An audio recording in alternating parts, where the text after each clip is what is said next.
안녕하세요. 반갑습니다. 이 더운 날에도 수요기도에 나오신 여러분을 진심으로 환영합니다. 강대상이 잠시만. 네, 저는 그 톡틴 중고등부 청소년교회 김동주 목사님과 함께 동역하고 있는 김민석 전도사입니다. 제가 은혜관에 주로 있어서 저를 다 자주 뵙지는 못하지만 또 이 시간 또 함께 할 수 있어서 또 감사한 마음이 큽니다. 또 오늘 함께 살펴볼 말씀은 고린도후서 4장 1절부터 15절 말씀입니다.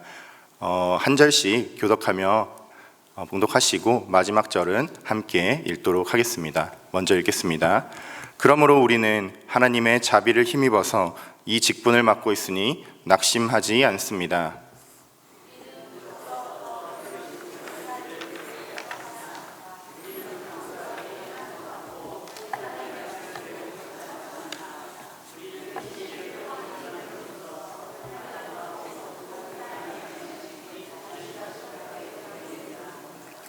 우리의 복음이 가려 있다면 그것은 멸망하는 자들에게 가려 있는 것입니다.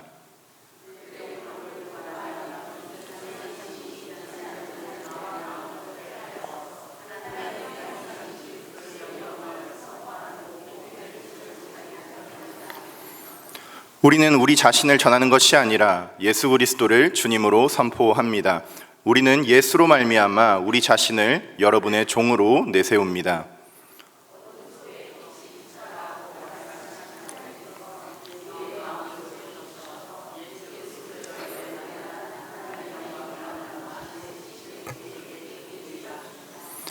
우리는 이 보물을 질그릇에 간직하고 있습니다. 이 엄청난 능력은 하나님에게서 나는 것이지 우리에게서 나는 것이 아닙니다.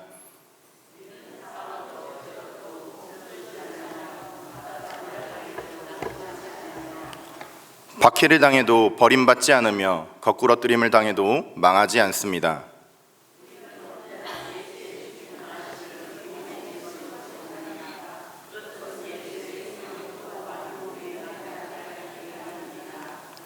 우리는 살아있으나 예수로 말미암아 늘 몸을 죽음에 내어 맡깁니다. 그것은 예수의 생명도 또한 우리의 죽을 육신에 나타나게 하기 위함입니다.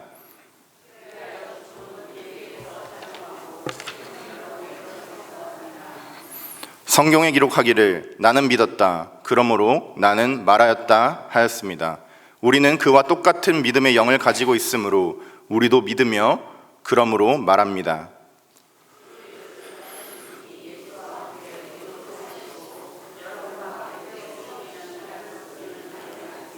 함께 읽겠습니다. 이 모든 일은 다 여러분을 위한 것입니다. 그리하여 하나님의 은혜가 점점 더 많은 사람에게 퍼져서 감사하는 마음이 넘치게 하고 하나님께 영광을 돌리게 하려는 것입니다. 아멘. 사랑하는 성도 여러분, 우리는 낙심을 주로 언제 합니까? 저는 오늘 아침 교회에 오면서 날씨 때문에 참 낙심을 많이 했습니다. 우리는 일을 하다가도 낙심을 하지만 사람을 사랑하다가 더 깊이 낙심하는 것 같습니다. 오랫동안 기도한 가족이 좀처럼 달라지지 않을 때에 또 정성을 다해 가르친 자녀가 오히려 마음을 닫을 때가 있습니다. 진심으로 우리가 섬긴 사람이 나를 오해하고 여러 번 복음을 전했는데도 아무런 반응이 없을 때가 있습니다. 그럴 때 우리 안에 두 가지의 유혹이 찾아옵니다.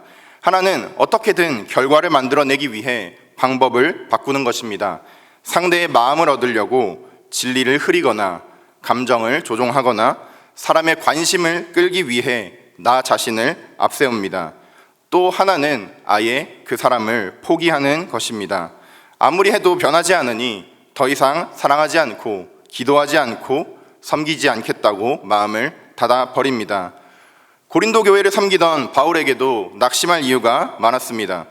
바울이 전한 복음을 받아들이지 않는 사람도 있었고 그의 사도직을 의심하고 비난하는 사람도 있었습니다. 복음을 전할수록 바울의 삶은 편안해진 것이 아니라 고난과 죽음에 더 가까워졌습니다. 그럼에도 오늘 바울은 1절에서 말합니다. 우리는 낙심하지 않습니다. 바울이 낙심하지 않는 것은 특별히 그가 강한 사람이었기 때문이 아닙니다. 모든 일이 원하는 대로 풀렸기 때문도 아닙니다. 바울은 복음 사역의 시작과 능력과 마지막이 자기에게 달려있지 않다는 것을 알기 때문입니다.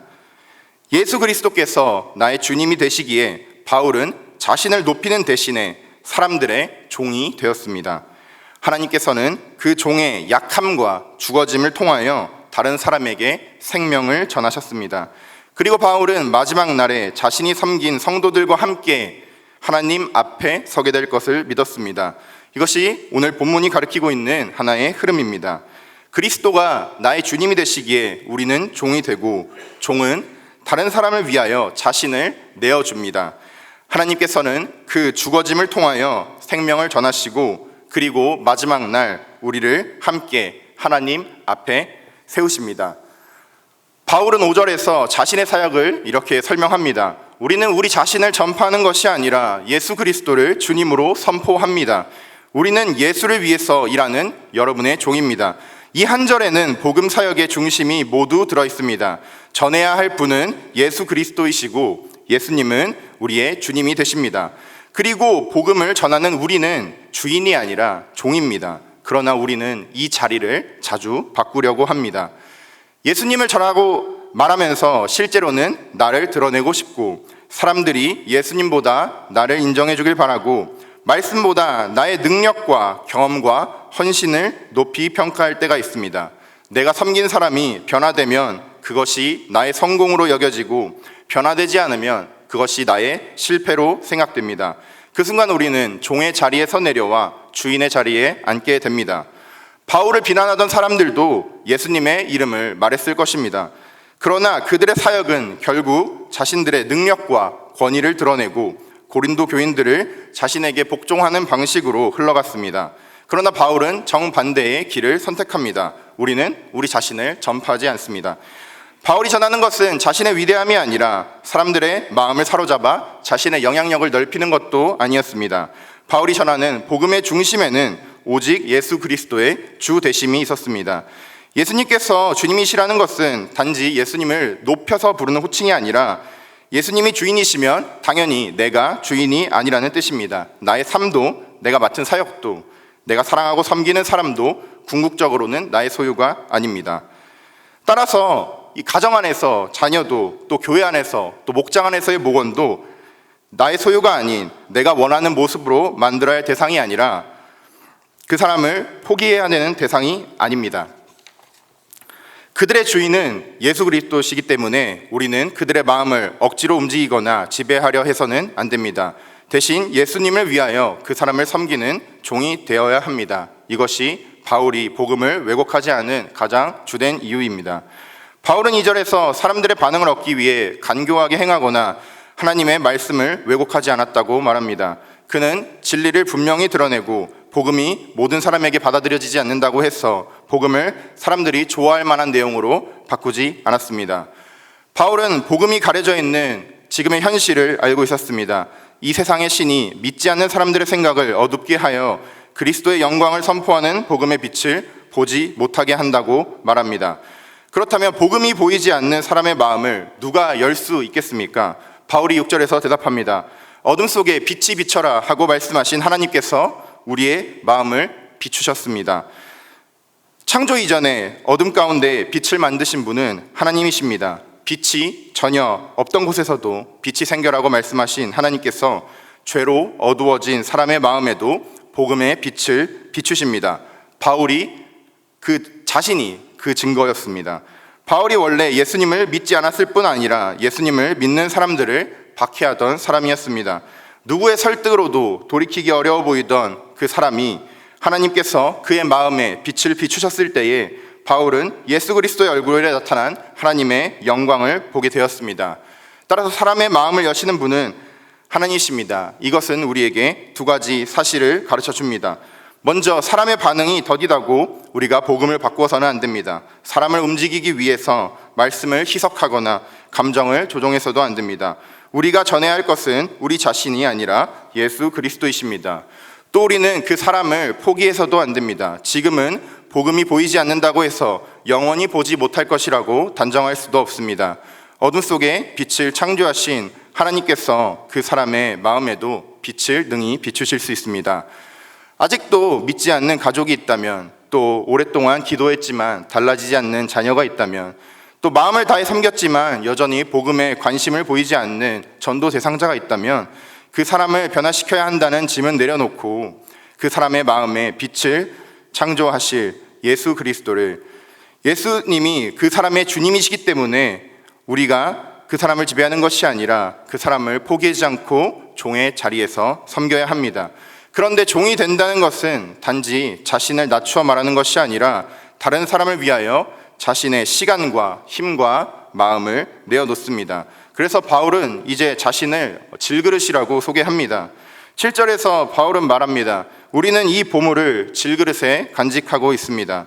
여기서 보물은 앞절 6절과 연결되어 예수 그리스도의 얼굴에 나타난 하나님의 영광을 아는 빛, 곧 예수 그리스도와 그분을 선포하는 복음이 우리의 보물이 됩니다. 그런데 하나님께서는 이 영광스러운 보물을 질그릇에 담으셨습니다. 질그릇은 당시 사람들이 일상에서 사용하던 평범하고 값싼 그릇이어서 화려하지 않고 충격을 받으면 쉽게 금이 가고 깨졌습니다. 자신을 질그릇이라고 말한 것은 자신의 생명과 인격이 무가치하다는 것이 아니라 자신이 고난과 질병과 죽음에 노출된 연약한 자임을 말하는 것입니다. 그는 위대한 영웅이 아니라 동일한 인간으로 지치고 두려워했으며 어찌할 바를 알지 못해 괴로워했습니다. 그러나 그의 약함은 복음의 능력과 모순되는 것이 아니라 하나님께서 보물을 질그릇에 담으신 데에 목적을 보여줍니다. 이 엄청난 능력은 하나님에게서 나오는 것이지 우리에게서 나오는 것이 아님을 드러내시려는 것입니다. 그릇이 화려하고 강하면 사람들은 그릇을 바라봅니다. 그러나 쉽게 깨질 것 같은 그릇이 고난 속에서도 복음을 포기하지 않고 그 사람의 능력을 넘어서는 생명의 열매가 나타나면 사람들은 그릇이 아니라 하나님을 바라보게 됩니다. 하나님께서는 우리를 질그릇에서 금그릇으로 바꾸신 다음에 사용하는 분이 아니시라 질그릇인 우리 안에 예수 그리스도라는 보물을 담아서 사용하십니다. 우리가 보물을 담았다고 해서 우리가 보물이 되는 것이 아니라 그 영광은 그릇에 있지 않고 예수 그리스도에게 있습니다. 그래서 신앙의 목적은 질그릇인 우리를 보물처럼 보이는 것이 아니라 우리의 약함을 완벽히 감추고 사람들에게 보물을 전하기 위해서 그릇을 포장하는 것이 아니라 질그릇인 우리를 통하여 보물이신 예수 그리스도를 나타내는 것이어야 합니다. 8절과 9절은 질그릇과 보물의 관계가 바울의 실제 삶에서 어떻게 드러났는지 네 가지로 보여줍니다. 바울은 사방으로 압박을 받았고 그러나 완전히 짓눌리진 않았습니다. 그는 어찌할 바를 알지 못하는 궁지에 몰렸지만 절망에 삼켜지지는 않았습니다. 그는 박해를 받았고 거꾸러뜨림을 당했으나 하나님께 버림받지 않았고 완전히 망하지 않았습니다. 앞부분에는 질그릇의 연약함이 드러나고 그 뒤에는 하나님의 능력이 드러납니다. 그는 고난이 없었다고 말하는 것이 아니라 넘어지지 않았다고 주장하는 것이 아니라 실제로 압박을 받았고 답답했으며 박해받고 넘어졌지만 그것이 전부가 아닌 고난보다 크신 하나님의 손이 바울을 붙들고 있었다는 것입니다. 그 어떤 고난도 바울을 하나님의 손에서 빼앗거나 그에게 맡기신 복음의 사명을 끝내지는 못했습니다. 믿음은 고통을 부정하며 아무렇지 않은 척하는 것이 아니라 압박받고 답답하다는 사실을 인정하면서도 하나님께서 나를 버리지 않으신다는 사실을 붙드는 것입니다. 사람에게 외면받는 것과 하나님께 버림받는 것은 다르고 넘어지는 것과 완전히 망하는 것도 다릅니다. 질그릇이 흔들리고 금이 갈 수 있지만 그 안에 담긴 보물은 사라지지 않습니다. 그러나 하나님께서 바울을 붙드신 목적은 바울 한 사람을 무너지지 않고 보호하는 데서 끝나지 않습니다. 바울은 10절과 11절에서 자신이 언제나 예수님의 죽으심을 몸에 짊어지고 다닌다고 말합니다. 이것은 먼저 바울이 예수님을 전하다가 겪은 고난과 죽음의 위협을 가리킵니다. 바울의 몸에는 복음을 전하기 위해 감당한 고난의 흔적이 있었습니다. 그의 시간과 힘과 안전과 그의 명예는 복음을 위하여 사용되었습니다. 그렇다고 우리의 모든 고난을 그리스도를 위한 고난이라고 부를 수는 없습니다. 자신의 잘못으로 겪는 어려움을 십자가의 고난으로 미화해서는 안 됩니다. 그러나 예수님을 따르는 사람의 삶에는 분명하게 십자가의 모양이 나타납니다. 예수님께서 자신을 내어주심으로 우리를 살리셨듯이 그리스도를 따르는 사람은 자기 자신만을 보호하고 높이는 삶에서 벗어나 다른 사람을 사랑하고 세우는 길로 부름받았습니다. 우리는 우리의 믿음 때문에 정직하게 살다가 손해를 볼 수 있고 복음을 전하다가 조롱을 당할 수 있습니다. 보답이 없을 때에도 오래 사랑해야 할 수 있고 아무도 알아주지 않는 섬김을 계속해야 할 때도 있습니다. 한 사람을 품고 기도하는 일이 기쁨보다 더 고통으로 다가오는 순간도 있습니다. 바로 그 자리에서 하나님께서는 우리의 사랑과 인내와 충성을 통하여 예수님의 생명을 나타내십니다. 바울은 단지 자신이 무너지지 않기 위해 고난이 견딘 것이 아니라 자신에게 죽음이 작용하더라도 고린도 교인들에게 예수님의 생명이 전해진다면 기꺼이 그 길을 걸었습니다. 바울의 고난이 고린도 교인들을 구원한 것은 아닙니다. 그들을 구원하신 분은 십자가에 달려 죽으시고 다시 살아나신 예수 그리스도이십니다. 그러나 하나님께서는 바울의 값비싼 순종을 생명의 복음이 고린도 교인들에게 이르는 통로로 사용하셨습니다. 하나님의 능력은 질그릇인 바울을 고난에서 지키는 데에서 멈추는 것이 아니라 바울의 약함과 순종을 통하여 다른 사람에게 생명을 전하셨습니다. 이것이 오늘 우리에게 주어지는 종의 삶입니다. 종은 내가 얼마나 괜찮은가를 묻는 것이 아니라 나를 통하여 누구에게 예수님의 생명이 전해질 것인가, 하나님은 나의 작은 순종으로 누구를 살리고 누구를 세우기를 원하시는가, 이것을 묻습니다. 가정 가운데에 자녀를 위해 드리는 오랜 기도에 죽어짐이 있고 교사가 한 사람을 포기하지 않고 다시 가르치는 일에도 죽어짐이 있습니다. 상처받고 화해를 위하여 먼저 손을 내미는 일, 보답이 없어도 아픈 사람의 곁을 지키는 일, 아무도 알아주지 않는 자리에서 교회를 섬기는 일에도 자기 자신을 내어주는 희생이 있습니다. 그 수고가 당장 눈에 보이지 않고 열매를 맺지 않을 수도 있습니다. 우리가 사랑하는 사람이 반드시 우리가 바라는 모습으로 변화된다고 장담할 수도 없습니다. 그러나 하나님께서는 질그릇 같은 우리의 순종을 생명의 통로로 사용하십니다. 그러므로 우리의 약함 때문에 어떠함을 포기하지 말고 약함을 감추기 위해 하나님이 사용하시는 것은 완벽하게 화려하게 치장된 그릇이 아니라 보물이신 예수 그리스도를 품고 자신을 내어놓는 질그릇입니다.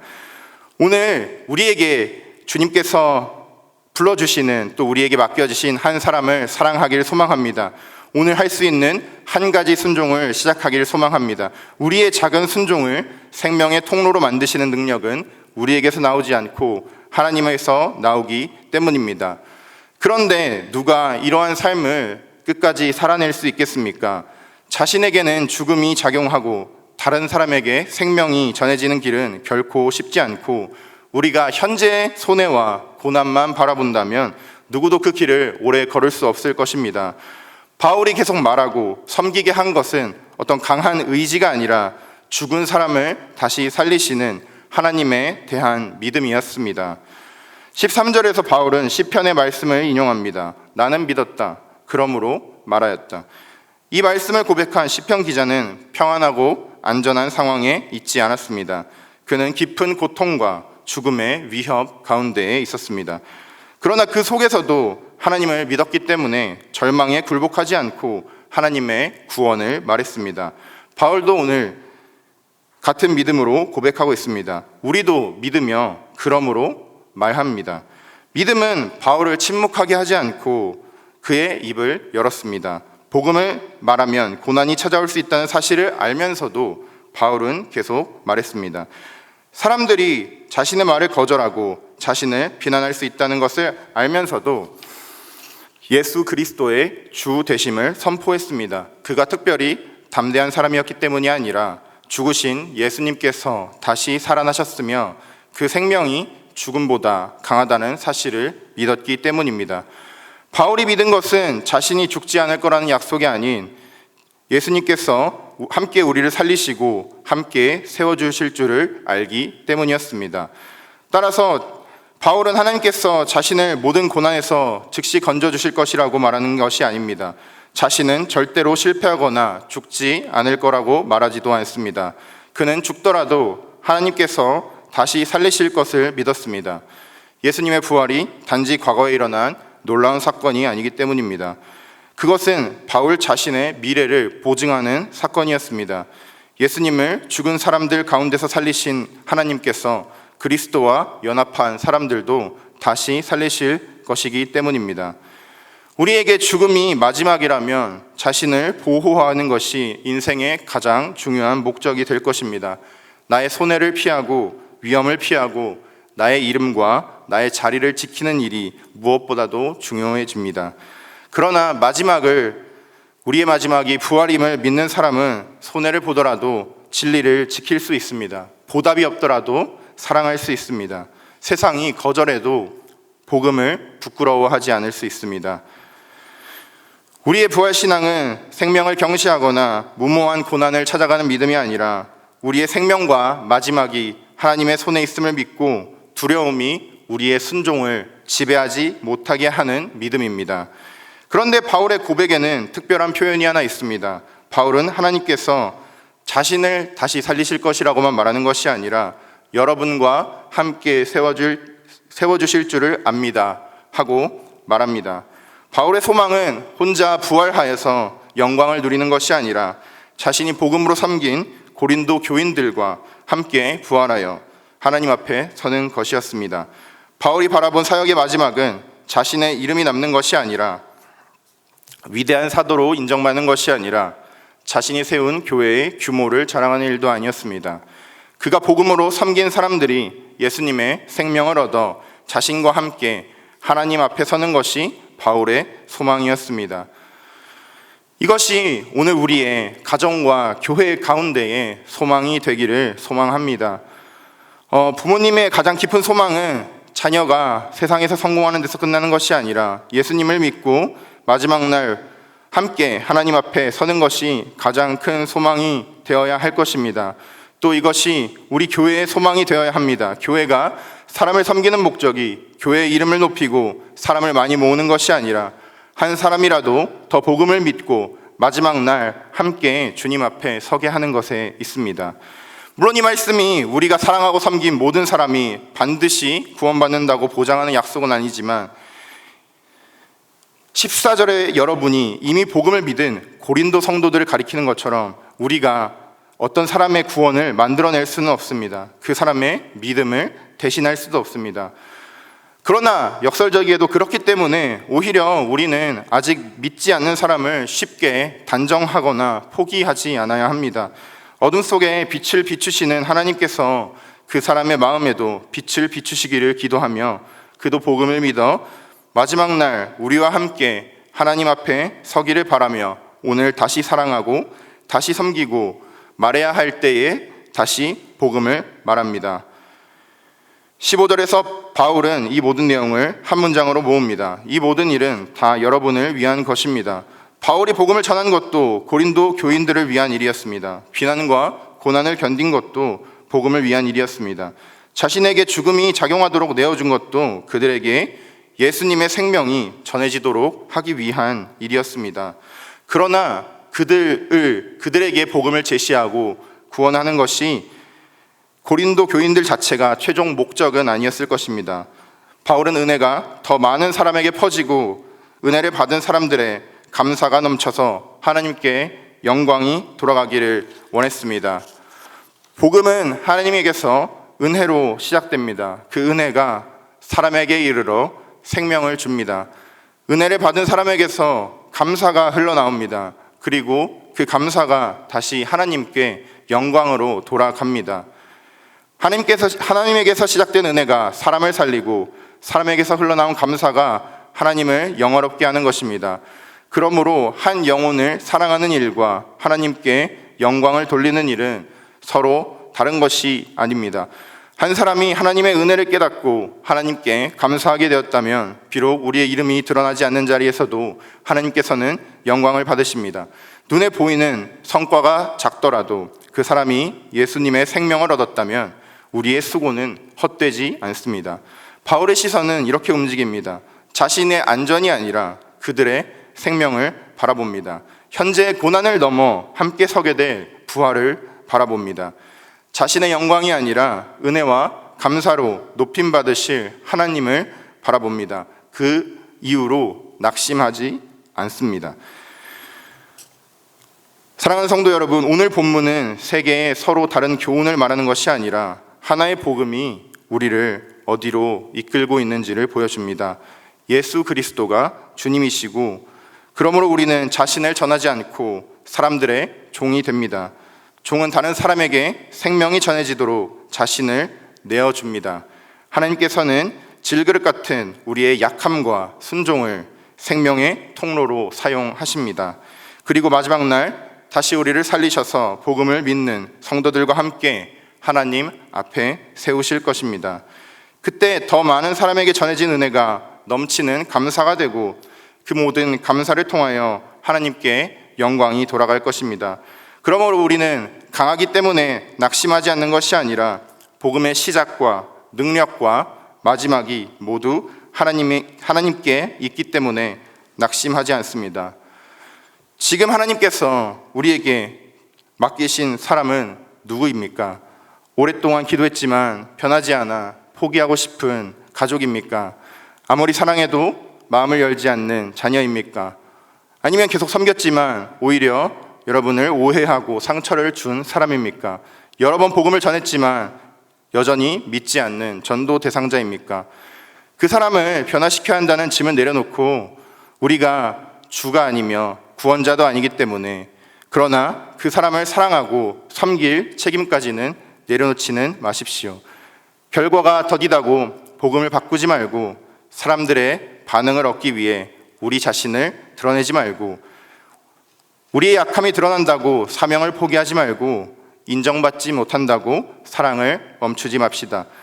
무엇보다 아직 변하지 않았다고 그 사람을 포기하지 맙시다. 우리가 그 사람의 마음에 빛을 만들 수는 없지만 하나님께서는 어둠 속에 빛을 비추실 수 있습니다. 우리는 질그릇처럼 약하지만 하나님께서는 우리의 작은 순종을 통하여 다른 사람에게 예수님의 생명을 전하실 수 있습니다. 지금은 아무런 열매가 없는 것처럼 보여도 이것이 마지막은 아닙니다. 주 예수님을 살리신 하나님께서 우리를 다시 살리실 것처럼 그 사람도 복음을 믿어 마지막 날 우리와 함께 하나님 앞에 서길 바라며 오늘 다시 사랑합시다. 다시 기도합시다. 또 다시 말할 것을 말하고 다시 순종합시다. 예수님께서 주님이시기에 종의 자리로 내려가서 다른 사람에게 생명이 전해지도록 자신을 내어줍시다. 부활의 날 함께 하나님 앞에 설 것을 믿으며 그 사람을 끝까지 사랑합시다. 그날 은혜를 받은 많은 사람의 감사가 넘쳐 하나님께 영광이 돌아갈 때까지 우리에게 맡기신 한 영혼을 포기하지 맙시다. 그래서 이 시간 함께 기도하기를 원합니다. 첫 번째로는 말씀을 기억하며 기도하겠습니다. 예수 그리스도만이 우리의 주님이심을 고백하며 우리 자신을 드러내기보다 맡겨주신 사람을 섬기는 종으로 살아가게 해달라고 기도합시다. 사람을 내 뜻대로 변화시키려는 마음을 내려놓고 결과가 더디다는 이유로 사랑과 기도를 포기하지 않고 질그릇같이 연약한 우리의 작은 순종을 통해 예수님의 생명이 전해지고 마지막 날 맡겨주신 영혼들과 하나님 앞에 함께 서달라고 기도하겠습니다. 또 특별히 말씀을 기억하면서 우리의 가정과 우리의 교회를 위해 함께 기도합시다. 부모와 자녀, 부부와 형제 자매가 서로를 살리고 세우는 생명의 통로가 되어 온 가족이 믿음 안에서 마지막 날 함께 하나님 앞에 서게 해달라고, 또 은혜 샘물 교회를 통하여 더 많은 사람에게 은혜가 전해지고 감사가 넘쳐 모든 영광이 하나님께 돌아가게 해달라고 함께 기도하겠습니다. 그리고 그 이후에는 각자 개인이 가져오신 기도 제목으로 기도하시고 돌아가시면 되겠습니다. 이 시간 우리 함께 기도하겠습니다.